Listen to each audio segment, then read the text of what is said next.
Okay, in order to retouch this image of this couple in Photoshop, we're going to look over the basic workspace that we have to use here.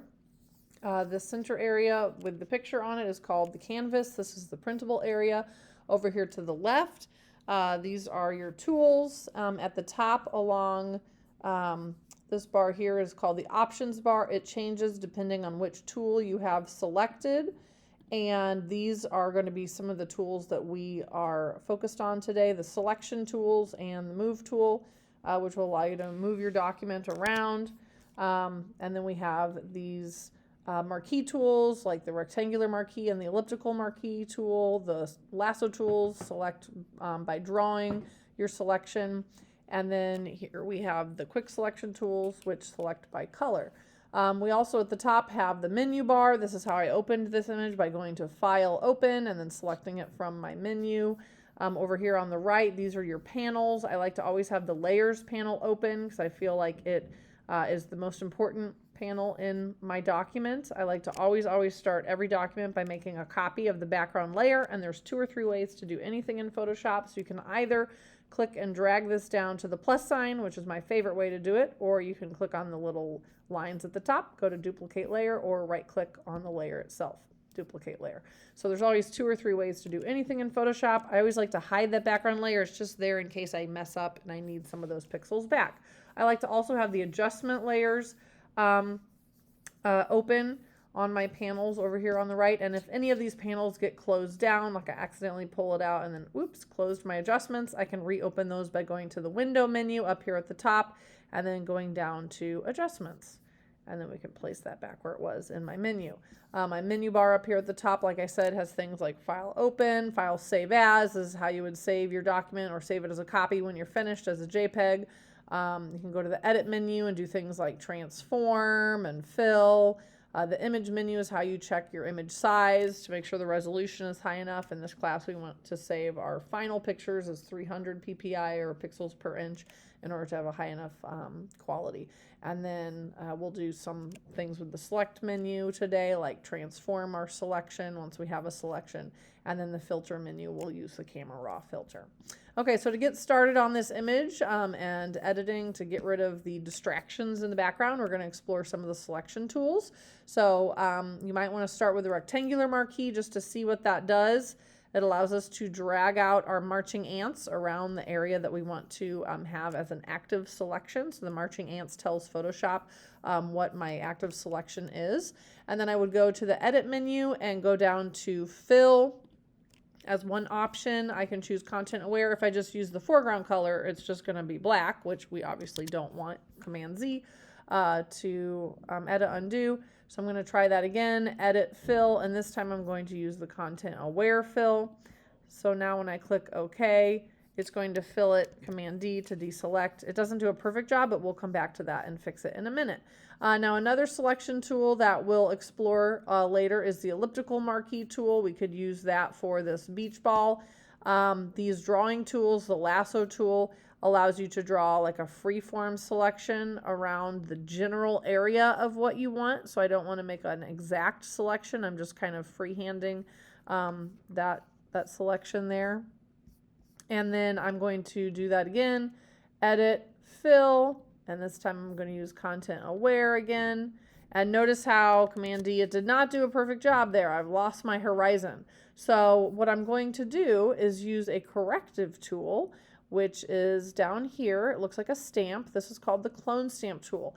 Now, in order to activate the clone stamp, I have to hold down the Option key. This is placing my source point, so I'm telling Photoshop what pixels I want it to paint with, and now you can see my brush is loaded with those pixels. So if I were to paint, they would appear over there. So again, hold Option and click to place your source, and I'm going to line that up with the horizon over here, and now Option and paint, and you can see that it gets rid of all that extra area. I can even go over here, Option click to reset it, and then correct where the ship was. Okay, so that looks pretty seamless right like that. I'm going to show you a couple of other tools that you might want to use in terms of corrective tools. We have this spot healing brush tool. This is really great for getting rid of blemishes.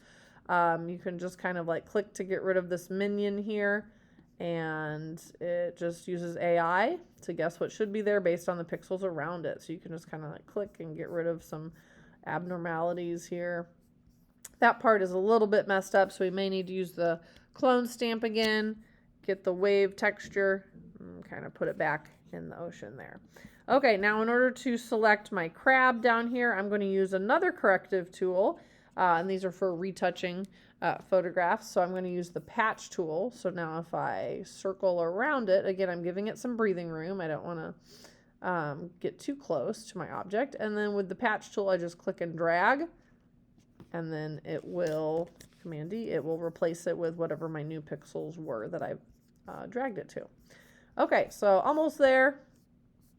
Now I need to get rid of this beach ball. I'm going to use the elliptical marquee tool, so it's underneath the regular rectangular marquee tool, and you'll notice if there's like a little caret next to any of these tools, it means there's some hidden tools underneath. So I'm just going to select with a circle. Now you can also hold Shift to make sure that's a perfect circle, and then you can reposition it with the selection tool. Now you can add to selection, subtract from selection up here. I'm just going to keep it on a regular selection. And if I want to make the selection bigger, I can go to the select menu and go down to transform selection. So now I can drag it out a little bit just to give it some breathing room and hit enter. Now I'm going to use that fill again. So edit, fill. I love content aware fill. It makes everything a lot easier. And that did a really good job on that. So I don't even need to modify it with the clone stamp at all. Okay, so that's getting rid of the distractors in the background. So now I have a beautiful wedding portrait. This was before, this is after, so much better.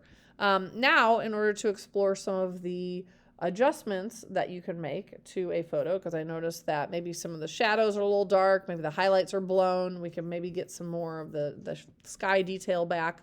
You might want to go under the adjustments. You can either add brightness and contrast, or you can click on levels. Now under levels, we'll notice that most of the values are pretty bright up here with the light values. You can hit the auto button.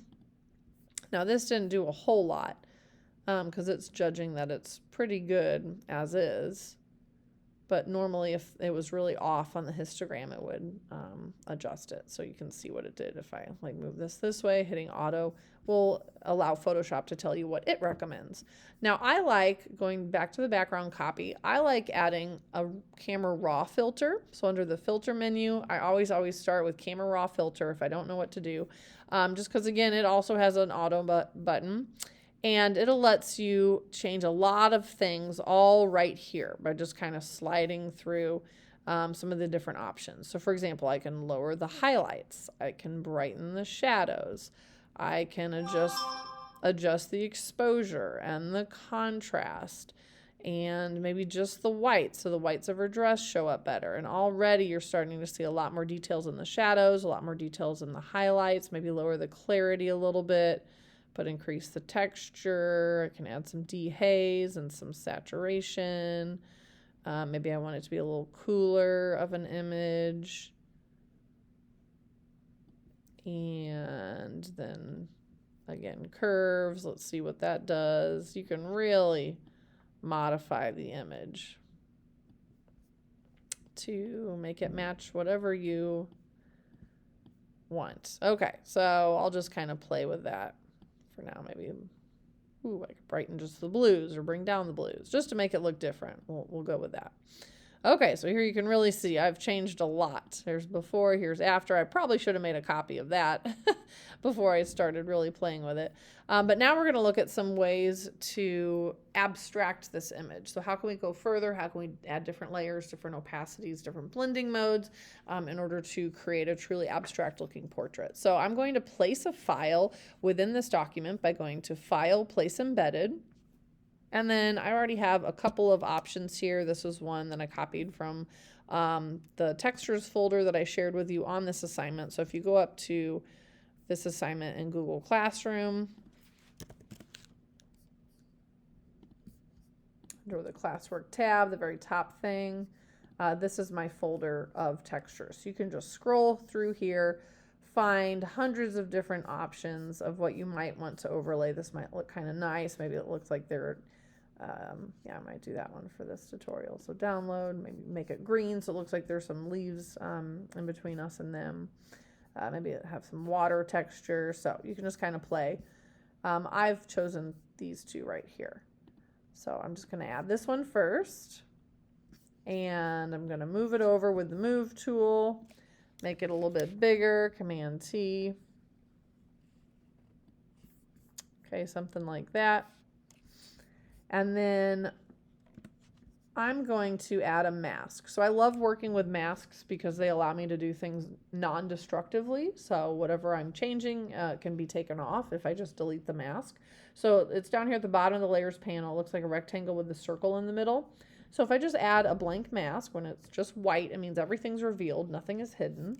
So I'm going to go ahead and add a gradient to this mask in order to make it a blending mask.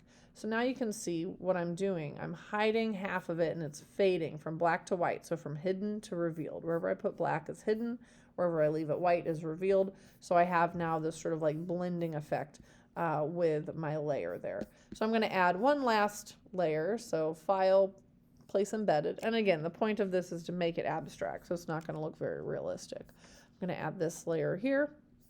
I'm going to rotate it by hovering out to the corner here. I might hold shift to make sure it's perfect and then make it big enough. Now I'm going to, you can lower the opacity with this little opacity slider. You can see what that does, or you can change the blending mode under where it says normal to any of these other ones. So this top category here they darken where the layers overlap. That might be a little too dark, but you can always like put a layer, a blending mode on, and then you can lower the fill a little bit if you want it to not be quite so extreme, but still have some of those characteristics. The second category here lightens where they overlap, like screen and lighten, color dodge. This next category will create contrast where they overlap. I usually like overlay a lot. I feel like that's a nice medium contrast. And then difference. This will add the opposite colors wherever they overlap. So subtract, exclusion, difference, they end up looking fairly abstract as well. Okay, so that's your brief introduction to Photoshop. Oh, when you're finished, File, save a copy, save it as a JPEG, otherwise save it as a Photoshop document if you're going to come back and work with layers.